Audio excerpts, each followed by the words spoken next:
دینے کے لیے بھی سب کچھ ہے اور اس کے ہاتھ میں چھیننے کے لیے بھی سب کچھ ہے۔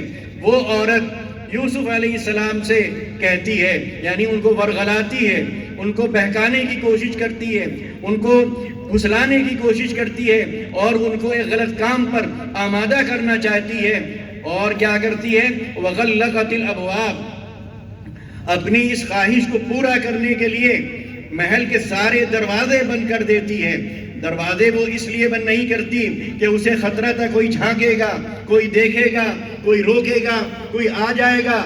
وہ ملکہ تھی، کس کی ہمت تھی اس کو دیکھنے کی، کس کی ہمت تھی اس کو ٹوکنے کی؟ اس کو قطعی طور پر اس بات کا ڈر نہیں تھا کہ کوئی دیکھ لے گا، اس کو خطرہ صرف اس بات کا تھا کہ کہیں ایسا نہ ہو، کیونکہ وہ دیکھ رہی تھی یوسف علیہ السلام کی آنکھوں کو کہ ان کی آنکھیں نیچی رہتی ہیں، ان کی آنکھیں اس پر نہیں پڑتی ہیں، ان کی آنکھوں میں وہ ہوس کی چمک اس کو دکھتی نہیں تھی، محبت کی چمک اس کی آنکھوں، یوسف علیہ السلام کی آنکھوں میں اس کو نظر نہیں آتی تھی۔ ان کی آنکھوں میں پاکیزگی تھی، ان کی آنکھوں میں طہارت تھی، ان کی آنکھوں میں تقویٰ تھا، ان کی آنکھوں میں پرہیزگاری تھی۔ تو وہ ڈرتی تھی کہ کہیں ایسا نہ ہو کہ یہ نکل جائیں، بھاگ جائیں، اور یہ جو موقع ملا ہے، بڑی مشکل سے موقع ہاتھ آیا ہے، یہ موقع پھر میرے ہاتھ سے نکل جائے۔ کیونکہ عورت جب اس راستے پر آتی ہے، جب اس طرح کے جذبات اس کے اندر پیدا ہوتے ہیں تو وہ اندھی ہو جاتی ہے۔ تو وہ عورت عزیز مصر کی وہ بیوی، وہ مصر کی گویا وہ ملکہ، وہ اندھی ہو چکی تھی ہوس میں اور اپنے سفلی جذبات میں۔ اس نے سارے دروازے بند کر دیے کہ یوسف علیہ السلام اگر بھاگنا بھی چاہیں گے، ایک دروازہ کھولیں گے، دوسرا دروازہ کھولیں گے، تیسرا دروازہ کھولیں گے، کتنے دروازے کھولیں گے، میں پکڑ کر کھینچ کر پھر انہیں لے آؤں گی۔ تو بہرحال اس نے سارے دروازے بند کر لیے اور بڑی اپنے اس ناز و انداز کے ساتھ اٹھلا کر اور اپنے اس جو عورتوں کا جو طریقہ ہوتا ہے، جو حربہ وہ استعمال کرتی ہیں، وہ استعمال کرتے ہوئے بڑے انداز سے اس نے کہا ہائی تلک، آؤ میرے پاس آؤ۔ قال، اب جو یوسف علیہ السلام نے اس موقع پر جواب دیا، یہ جواب ہمیں یاد رکھنے کی ضرورت ہے۔ یہی جواب ہمیں بچائے گا، یہی جواب ہماری حفاظت کرے گا، یہی جواب ہمیں پرہیزگاری اور تقوی کی زندگی گزارنے پر آمادہ کرے گا۔ یہ ہر طرح کے شر سے اور ہر طرح کے فتنے سے اور ہر طرح کی آزمائش سے ہمیں محفوظ رکھے گا۔ یہی جواب ہمارے معاشرے کی حفاظت کرے گا، یہی جواب ہمارے معاشرے کو صحیح راستے پر چلائے گا اور صحیح حدود پر اس کو باقی رکھے گا۔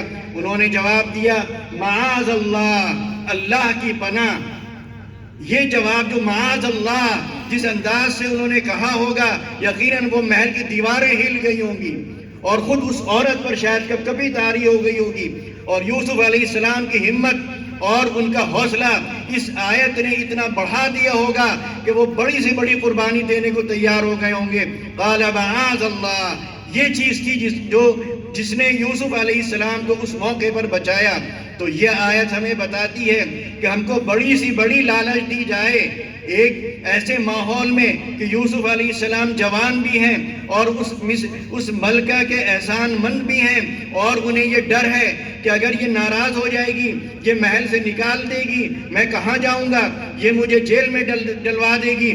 اسی آگے کی آیت میں وہ کہتے ہیں کہ رب السجن احب الی مما یدعوننی الیہ، کہ جیل مجھے گوارا، جیل میں جانا مجھے برداشت، جیل میں زندگی گزار دینا مجھے گوارا، لیکن یہ گناہ، یہ حرکت میں نہیں کر سکتا۔ تو ہمارے نوجوانوں کا مزاج جب تک یہ نہ بنے کہ ہم ہر طرح کی قربانی دینے کو تیار ہیں، ہم دنیا کو ٹھوکر مار سکتے ہیں، ہم عہدے اور منصب کو ٹھوکر مار سکتے ہیں، ہم بڑی سے بڑی قربانی دے سکتے ہیں، ہم اپنا گھر چھوڑ سکتے ہیں، ہم اپنا کاروبار چھوڑ سکتے ہیں، ہم اپنی ملازمت چھوڑ سکتے ہیں، ہم رشوت چھوڑ سکتے ہیں، ہم سود چھوڑ سکتے ہیں، ہم ہر وہ کام چھوڑ سکتے ہیں جو خدا کو ناراض کرنے والا ہو، لیکن ہم خدا کو نہیں چھوڑ سکتے۔ تو جب تک ہمارے دل میں یہ ڈر غالب نہ آ جائے، جب تک ہمارے بارے میں یہ توقع نہیں کی جا سکتی کہ ہم اپنے معاشرے کے ایک صالح فرد بن کر زندگی گزاریں گے، ہم ہر وقت خطرے میں ہیں۔ تو یہ دو آیتیں جو میں نے آپ کو سنائیں اور آپ کے سامنے پڑھی، یہ اگر ہم اپنے سامنے رکھیں، ایک مکمل اطاعت و فرما برداری کہ ہمیں بڑی سے بڑی قربانی بھی دین کے راستے میں دینا پڑے، اللہ کے حکم کے آگے ہمیں سر جھکا دینا ہے. ہمیں بیٹے کی بھی قربانی کرنے میں کوئی دیر نہیں لگے گی اگر اللہ چاہے گا. تو اگر جو باپ اپنے بیٹے کی قربانی کرنے کے لیے تیار ہو جائے گا، کیا وہ اپنی خواہشات کی قربانی نہیں دے سکتا؟ حضور پاک صلی اللہ علیہ وسلم کے ارشاد ہے، لا یؤمن احدکم حتی یکون ہواہ تبعا لما جئت بہ. تم میں سے کوئی شخص بھی اس وقت تک کامل مومن نہیں ہو سکتا جب تک کہ اس کی خواہشات میری لائی ہوئی شریعت کے تابع نہ ہو جائیں.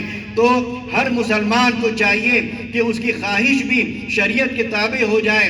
وہ خواب میں بھی نہ سوچے کہ مجھے کوئی ایسا کام کرنا ہے جو اللہ کو ناراض کرنے والا ہو، جو شریعت کے خلاف ہو، جو دوزخ میں لے جانے والا ہو. اب اس کے بعد میں سورہ حجرات کی روشنی میں کچھ باتیں آپ کے سامنے رکھنا چاہوں گا، کیونکہ یہ جلسہ معاشرے کی اصلاح کے عنوان سے ہو رہا ہے. معاشرہ کیا چیز ہے؟ معاشرے سے ہی تعلق رکھنے والے ہم اور آپ ہیں. ہم اگر دیکھیں تو ہم اپنے اس معاشرے کو 3 طبقات میں تقسیم کر سکتے ہیں. ایک ہمارا معاشرہ دولت مندوں کا ہے، ایک ہمارا معاشرہ متوسط طبقے کے لوگوں کا ہے، ایک ہمارا معاشرہ غریبوں کا، ضرورت مندوں کا اور کمزوروں کا معاشرہ ہے. تینوں معاشروں کو اگر ہم سامنے رکھیں تو تینوں کی الگ الگ خرابیاں ہیں اور الگ الگ بیماریاں ہیں، الگ الگ روگ ہیں. ہمارا وہ معاشرہ جو دولت مندوں کا ہے وہ سرکشی میں مبتلا ہے، بغاوت میں مبتلا ہے، فضول خرچی میں مبتلا ہے، غرور اور تکبر اور انانیت میں مبتلا ہے.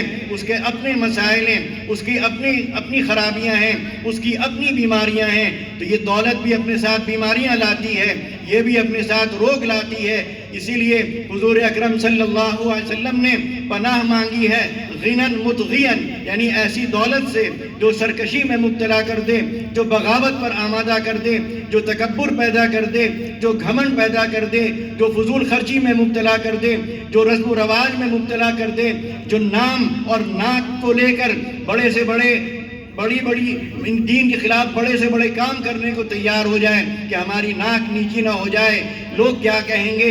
اتنے بڑے رئیس، اتنے بڑے سیٹ، اتنے بڑے دولت مند، اور شادی کی تو اتنی سادگی کے ساتھ کی. حالانکہ ان سیٹ صاحب کو سوچنا چاہیے، اس رئیس کو سوچنا چاہیے کہ کیا نبی کریم صلی اللہ علیہ وسلم سے بڑھ کر کوئی رئیس ہو سکتا ہے؟ آپ سے بڑھ کر کون؟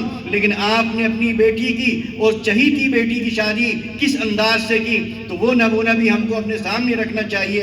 حضور پاک صلی اللہ علیہ وسلم کے پاس دنیا کی ساری دولت آ سکتی تھی، آپ کے پاس سارے خزانے آ سکتے تھے، لیکن آپ نے اپنی زندگی کیسی گزاری؟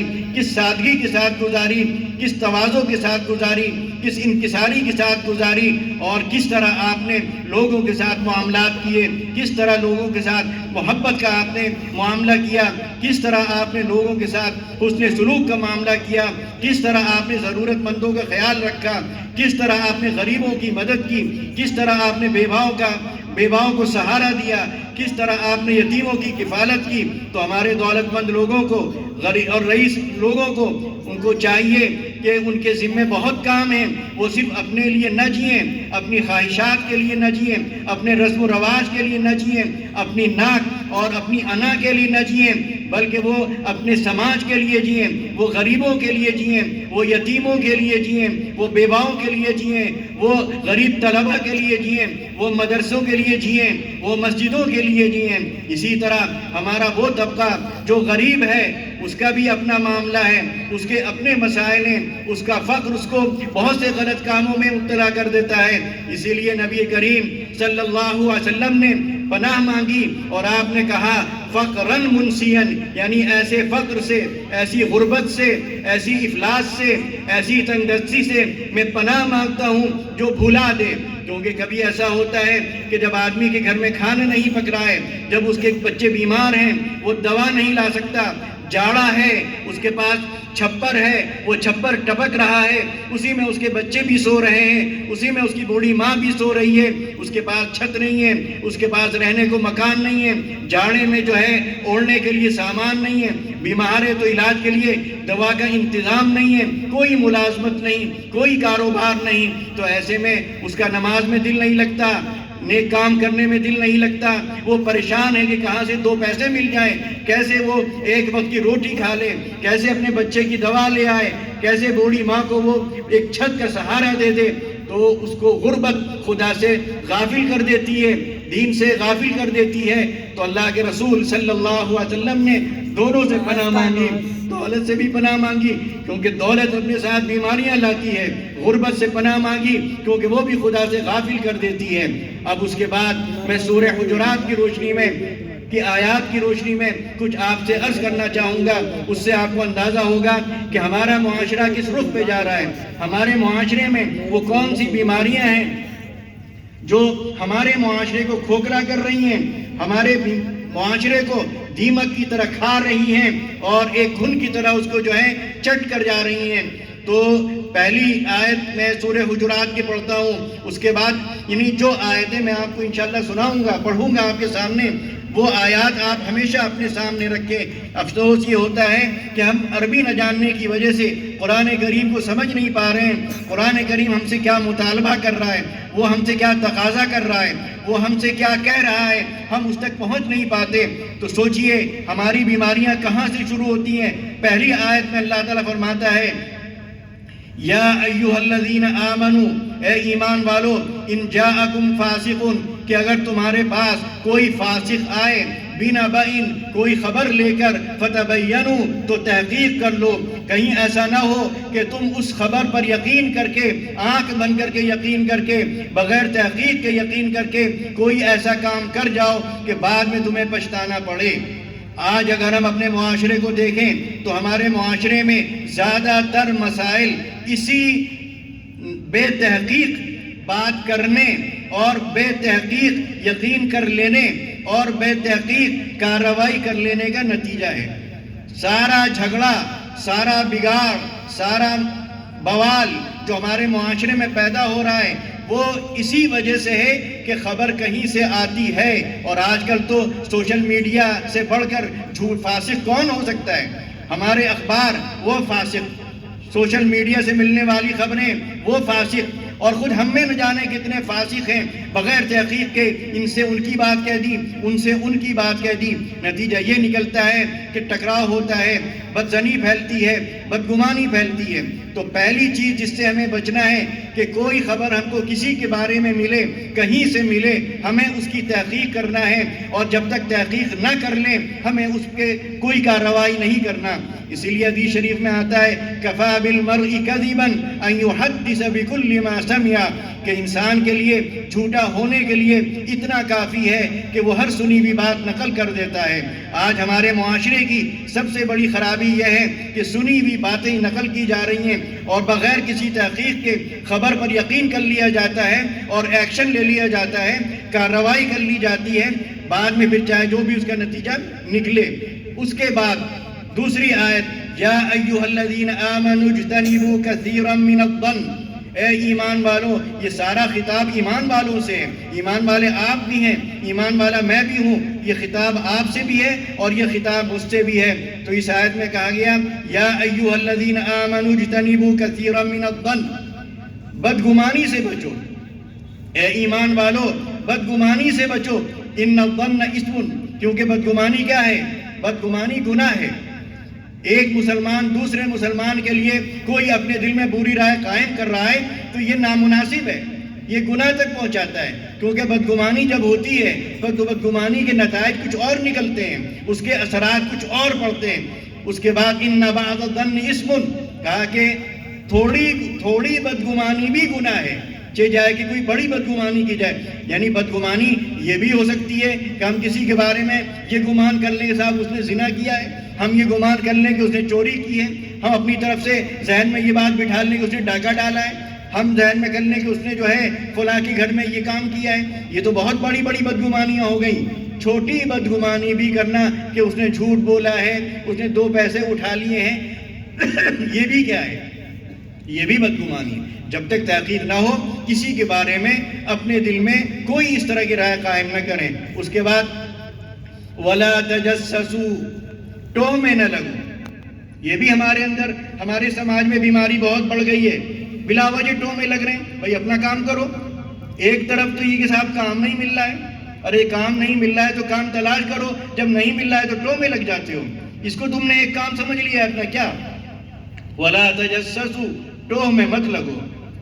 وَلَا يَغْتَبْ بَعْضُكُمْ بَعْضًا، اور تم میں سے کوئی کسی کی غیبت نہ کرے۔ اب آپ سوچئے، یہ باتیں ہمارے سماج میں ہیں، ہم میں سے ہر شخص مبتلا ہے، تو اصلاح معاشرہ کا جلسہ تو ہے، لیکن ان آیات پر جب تک عمل نہ ہوگا کسی معاشرے کی اصلاح نہیں ہو سکتی ہے۔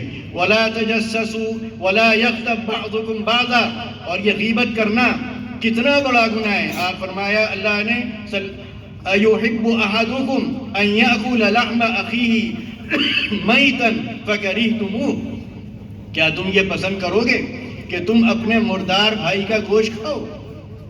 تو سوچئے غیبت کتنا بڑا گناہ ہے۔ مردار، ایک تو بھائی، پھر بھائی بھی مردار، مردار بھائی کا گوشت کھانا یہ غیبت جیسا عمل ہے، یعنی جو غیبت کرتا ہے گویا وہ اپنے مردار بھائی کا گوشت کھاتا ہے۔ اس کے بعد یا ایھا الذین آمنوا لا یسخر قوم من قوم عسى ان یکونوا خیرا منہم، کہ اے ایمان والو تم میں سے کوئی کسی کا مذاق نہ اڑائے۔ یہ بھی ہمارے سماج میں بہت ہے، مذاق اڑانے کا رواج، دوسرے کو نیچا دکھانے کا رواج، دوسرے کو اپنے سے کمتر ثابت کرنے کا رواج۔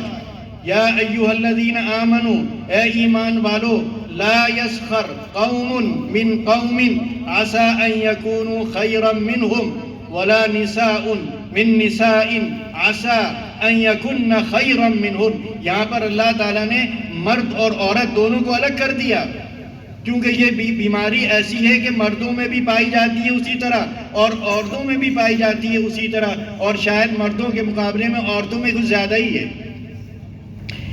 کہا کہ مرد ایک دوسرے کا مذاق نہ اڑائیں، کیونکہ ہو سکتا ہے کہ جس کا مذاق اڑایا جا رہا ہے وہ مذاق اڑانے والے سے بہتر ہو۔ آپ مذاق اڑا رہے ہیں، آپ کسی کے کپڑوں کا مذاق اڑا رہے ہیں، آپ کسی کے چہرے کا مذاق اڑا رہے ہیں، آپ کسی کی چال کا مذاق اڑا رہے ہیں، آپ کسی کے کھانے کے طریقے کا مذاق اڑا رہے ہیں، آپ کسی کے بولنے کے انداز کا مذاق اڑا رہے ہیں، آپ کسی کے ملنے کے انداز کا مذاق اڑا رہے ہیں، آپ کسی کی شادی کا مذاق اڑا رہے ہیں، آپ کسی کے نکاح کا مذاق اڑا رہے ہیں۔ آپ کو کیا پتا کہ اس آدمی کا اللہ کے یہاں مقام کیا ہے؟ آپ تو اس کے ظاہر کو دیکھ کر فیصلہ کر رہے ہیں، آپ اس کے چہرے کا مذاق اڑا رہے ہیں۔ کیا آپ نے اس کے دل کی کیفیت کو دیکھا ہے؟ کیا آپ اس کے دل کو جانتے ہیں؟ کیا آپ نے اس کے تقوی کو دیکھا ہے؟ کیا آپ نے اس کی اندر کی پرہیزگاری دیکھی ہے؟ آپ تو اوپر دیکھ کر، معمولی کپڑے دیکھ کر آپ نے اس کا مذاق اڑایا، لیکن آپ کو نہیں پتا کہ اللہ تعالیٰ کے ہاں اس کا کیا مقام اور مرتبہ ہے۔ اس کا دل، آپ نے دیکھا کہ اس کا چہرہ تھوڑا سانولا ہے، آپ نے اس کے رنگ کا مذاق اڑایا، لیکن آپ نے نہیں دیکھا کہ اس کا دل کتنا شفاف ہے، وہ کتنا چمک رہا ہے۔ آپ نے دیکھا کہ اس کے چہرے پر کچھ داغ اور دھبے ہیں، آپ نے مذاق اڑایا، لیکن آپ نے یہ نہیں دیکھا کہ اس کا چہرہ اس کا دل گناہوں سے کتنا پاک و صاف ہے۔ اس کے دل میں گناہ کا ایک دھبا نہیں ہے، گناہ کا ایک داغ نہیں ہے۔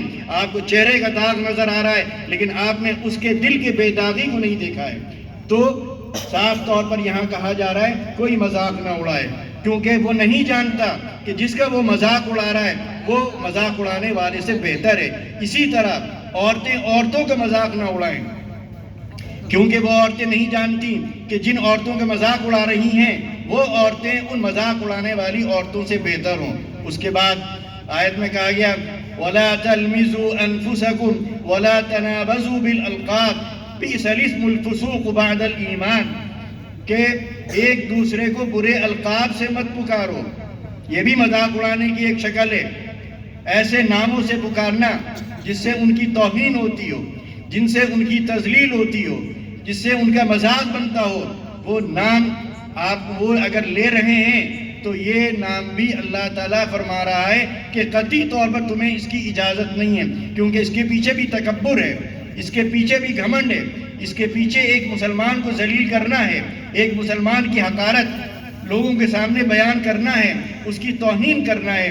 تو یہ بھی ہمارے سماج میں بہت اس کا رواج ہوتا جا رہا ہے کہ ہم جس کا چاہتے ہیں جو نام رکھ دیتے ہیں، جس نام سے چاہتے ہیں اس کو پکارتے ہیں، اور یہ سوچتے نہیں ہیں کہ اس طرح اس کا نام لینے سے اس کے دل پر کتنی چوٹ لگ رہی ہے، اس کو کتنا، اس کی آنکھوں میں جو آنسو آ رہے ہیں آپ وہ نہیں دیکھ رہے ہیں، اس کا دل جتنا زخمی ہو رہا ہے وہ ہم نہیں دیکھ رہے ہیں. ہم تو اپنی دنیا میں مست ہیں, 4-5 ہیں, اپنا جس کا چاہا مذاق اڑا دیا, جس کا چاہا جو نام رکھ دیا, جس نام سے چاہا جس کو پکار دیا. اور چونکہ ہم باحیثیت ہیں, پیسہ بھی ہے, عزت بھی ہے, شہرت بھی ہے, سب کچھ ہے, تو وہ بیچارہ کیا ہمارا مقابلہ کرے گا؟ وہ چپ چاپ سنتا ہے اور مجبوراً ہمارے منہ پر ہمیں خوش کرنے کے لیے مسکرا بھی دیتا ہے. گھر جا کے روتا ہے, صدمے سے دل اس کا چور چور ہو جاتا ہے. اس کو اپنی غربت کا بھی احساس ہوتا ہے, اپنی ذلت کا بھی احساس ہوتا ہے, اپنی اہانت کا بھی احساس ہوتا ہے. لیکن وہ بیچارہ غریب ہونے کی وجہ سے, مجبور ہونے کی وجہ سے, لاچار ہونے کی وجہ سے کچھ کہہ نہیں پاتا ہے, خاموش رہ جاتا ہے. تو سورہ حجرات کی یہ آیات ہماری بڑی رہنمائی کرتی ہیں. تو اب جو یہ موقع ہے معاشرے کی اصلاح کا, تو اب ہمیں یہ دیکھنے کی ضرورت ہے کہ ہمارا یہ معاشرہ, جیسا کہ میں نے کہا, مختلف طبقات میں تقسیم ہے اور ہر طبقے کی الگ بیماریاں ہیں. اسی طرح ہمارے اس معاشرے میں وہ لوگ بھی ہیں جو ملازمت کر رہے ہیں, وہ لوگ بھی ہیں جو کاروبار کر رہے ہیں. ہمارے اس معاشرے میں مدارس بھی ہیں, اسپتال بھی ہیں اور دوسرے اسی طرح کے ادارے ہیں. ہر جگہ پر الگ الگ قسم کی بیماریاں ہیں. اسپتالوں میں جو مسائل ہیں, ڈاکٹروں میں جو بیماریاں ہیں, ڈاکٹروں کا جو رویہ ہے, اس کی بھی اصلاح کی ضرورت ہے. مدارس میں جو خرابیاں یا کمزوریاں ہیں, ان کی بھی اصلاح کی ضرورت ہے. اسی طرح کاروبار میں جو چیزیں شامل ہو گئی ہیں, ان کی بھی اصلاح کی ضرورت ہے. ملازمت میں, ملازمین میں جو خرابیاں پائی جاتی ہیں, ان کی بھی اصلاح کی ضرورت ہے. تو اس سماج میں جتنے طبقات ہیں اور جتنے افراد ہیں, الگ الگ ان کے روگ اور الگ الگ ان کی بیماریاں ہیں. ان تمام بیماریوں کو سمجھ کر جب معاشرے کی اصلاح کی کوشش کی جائے گی اور ہر فرد کو سامنے رکھا جائے گا, ہر طبقے کو سامنے رکھا جائے گا, اور اس طبقے کو سامنے رکھ کر جب اس سے بات کی جائے گی, اس فرد کو سامنے رکھ کر جب اس فرد سے خطاب کیا جائے گا, تو انشاءاللہ زیادہ مفید ہماری یہ کوششیں ثابت ہوں گی. میں اپنی بات اس باتوں پر ختم کرتا ہوں. وآخر دعوانا ان الحمدللہ رب العالمین.